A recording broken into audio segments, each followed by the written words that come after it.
شیخ الاسلام امام انوار اللہ فاروقی رحمت اللہ علیہ۔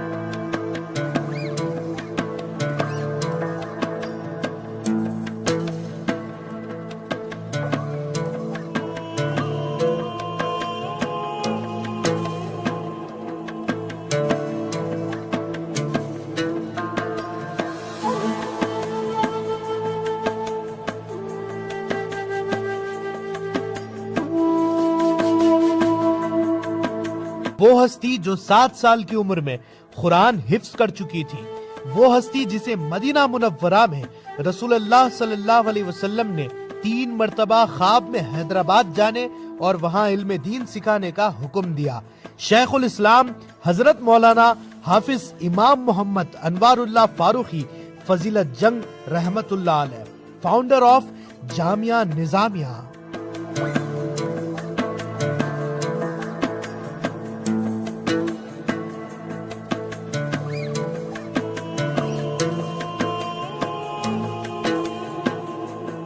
السلام علیکم دوستوں، میں ہوں آپ کا دوست صبور خان، اور آج ہم آپ کو سنانے جا رہے ہیں ایک ایسا واقعہ، ایک ایسی علم و حکمت کی داستان جس نے حیدرآباد دکن کا مقدر ہی بدل دیا۔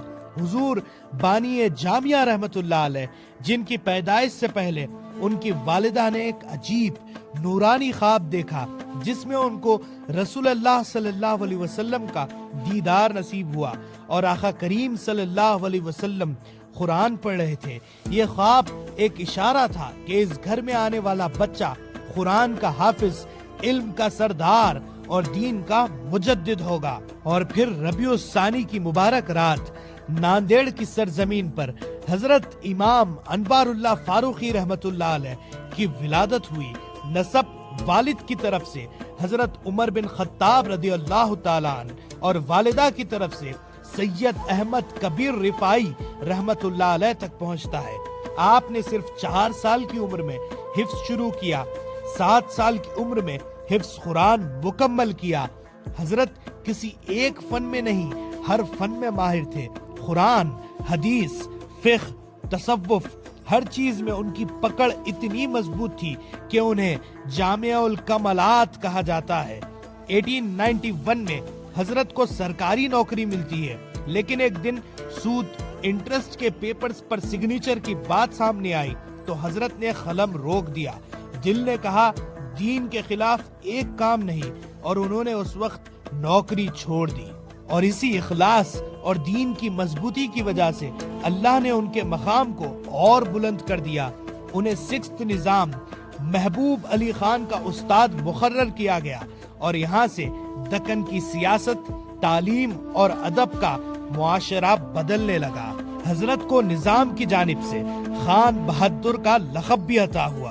یہ ان کی علمی عظمت اور روحانی مقام کا سرکاری اقرار تھا، اور یہ سلسلہ رکتا نہیں ہے۔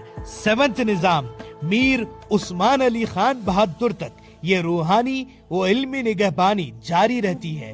تاریخ گواہ ہے کہ میر عثمان علی خان کی شخصیت پر حضرت کی صحبت کا گہرا اثر تھا۔